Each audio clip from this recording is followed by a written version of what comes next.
नमस्कार दोस्तों, आध्यात्म के एक और नए अंक में आपका हार्दिक स्वागत है। दोस्तों, जैसा कि आप सबको विदित है, परमा एकादशी भगवान विष्णु को समर्पित है और इस बार यह एकादशी 12 अगस्त 2023 को आ रही है। इस परमा एकादशी के दिन मनुष्य को क्या करना चाहिए और किन किन बातों का विशेष ध्यान रखना चाहिए, उन सभी प्रश्नों के उत्तर को लेकर और परमा एकादशी व्रत कथा से जुड़ी पौराणिक कथा का विवरण आज हम आपके बीच में करने जा रहे हैं। तो आइए आरंभ करते हैं परमा एकादशी व्रत कथा और उसके विधि विधान के सार को। दोस्तों, परमा एकादशी जो अश्विनी माह के कृष्ण पक्ष अर्थात अंधेरे पखवाड़े में आती है। वैसे तो इस एकादशी का महत्व पहले से ही कई लाभों से जुड़ा हुआ है, किंतु अतिरिक्त मास अधिक मास के दौरान इसका महत्व और भी अधिक बढ़ जाता है। दोस्तों, धार्मिक मान्यताओं के अनुसार इस एकादशी का व्रत सच्ची श्रद्धा से करने से भगवान विष्णु की कृपा प्राप्त होती है। ऐसा माना जाता है कि यह दुर्लभ सिद्धियों और पूर्णताएं लाने वाला है। इसके अतिरिक्त इस एकादशी पर स्वर्ण दान, ज्ञान दान, अन्न दान, भूमि दान और गाय से संबंधित कार्य करने का विशेष महत्व है। दोस्तों, आइए जानते हैं परमा एकादशी व्रत का शुभ मुहूर्त क्या है।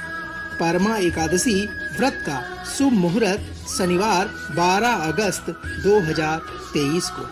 यह एकादशी व्रत प्रारंभ होगा 11 अगस्त 2023 को प्रातः 5:06 पर और एकादशी व्रत की समाप्ति 12 अगस्त 2023 को प्रातः 6:31 पर समाप्त हो जाएगी। दोस्तों, आइए जानते हैं परमा एकादशी व्रत की पूजा विधि के बारे में। साथियों, परमा एकादशी का व्रत अनुष्ठान एक चुनौतीपूर्ण है। इसमें एकादशी से अमावस्या तक पंचरात्रि व्रत अर्थात 5 दिवसीय व्रत का पालन करना शामिल है, जिसके दौरान केवल पानी का ही सेवन किया जाता है। मुख्य ध्यान केवल भगवान विष्णु के दिव्य चरणामृत अर्थात पवित्र जल का सेवन करने पर है। यह कठोर पंचरात्रि व्रत महान पुण्य और पुरस्कार प्रदान करता है। दोस्तों, परमा एकादशी की पूजा प्रक्रिया इस प्रकार है। मनुष्य को सुबह सुबह स्नान करने के बाद हाथ में जल और फल लेकर भगवान विष्णु के सामने बैठ जाना चाहिए और मन में संकल्प कर भगवान विष्णु की पूजा करनी चाहिए। फिर अगले 5 दिनों तक लगातार भगवान विष्णु का स्मरण करते हुए व्रत का पालन करना चाहिए। 5वें दिन ब्राह्मण को भोजन कराकर तथा दान दक्षिणा देकर व्रत को विदा कर दें और व्रत का समापन कर दें। अंत में इस समापन समारोह के बाद खुद भोजन में भाग लें।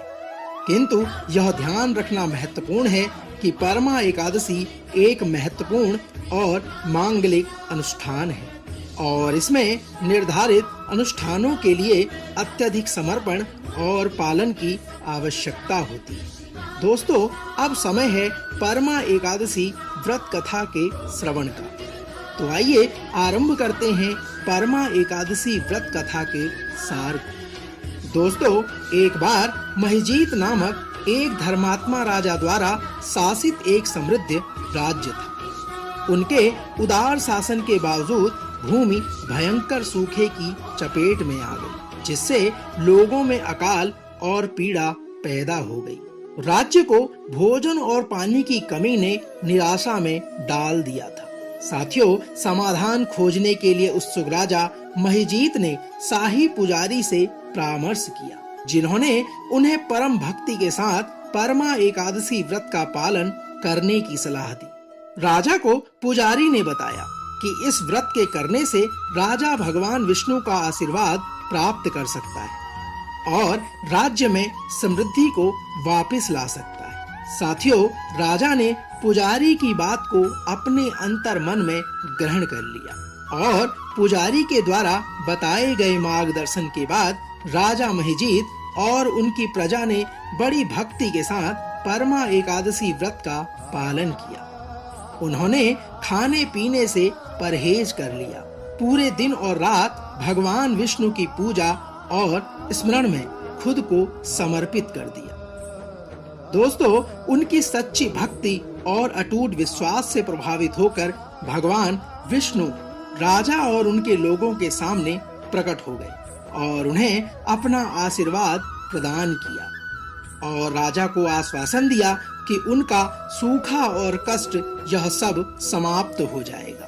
दैवीय हस्तक्षेप से राज्य को प्रचुर वर्षा का आशीर्वाद मिला और राजा के राज्य में सूखा समाप्त हो गया और भूमि में समृद्धि बहाल हो गई। दोस्तों, भगवान विष्णु में राजा महिजीत की भक्ति और अधिक बढ़ गई। तब से राजा महिजीत की भक्ति और भगवान के दिव्य आशीर्वाद की स्मृति में परमा एकादशी व्रत प्रतिवर्ष मनाया जाता है। ऐसा माना जाता है कि इस व्रत को भक्ति पूर्वक करने से व्यक्ति भगवान विष्णु का विशेष आशीर्वाद प्राप्त कर सकता है और समृद्धि, खुशी और आध्यात्मिक उत्थान को प्राप्त कर सकता है। दोस्तों, अब समय है इस बात को जानने का कि भगवान नारायण को किस प्रकार प्रसन्न किया जाए। तो आइए हम जानते हैं किस प्रकार भगवान श्री हरि नारायण को प्रसन्न किया जा सकता है। दोस्तों, परमा एकादशी व्रत के दिन व्रत में 5 दिनों तक पंचरात्रि व्रत किया जाता है। भक्त पूरी श्रद्धा से भगवान विष्णु की पूजा करते हैं। इसके बाद वह ब्राह्मण को भोजन कराते हैं और दान दक्षिणा का दान दिया जाता है। कहा जाता है कि जो भी व्यक्ति इस दिन व्रत और पूजा करता है उसके सभी कष्ट दूर हो जाते हैं। दोस्तों, इस दिन भगवान विष्णु के साथ भगवान शिव की भी पूजा की जाती है। हम आशा करते हैं कि आज का यह अंक आपको अवश्य पसंद आया होगा। कल एक और नए अंक के साथ फिर आपसे होगी मुलाकात। तब तक जय श्री हरि विष्णु।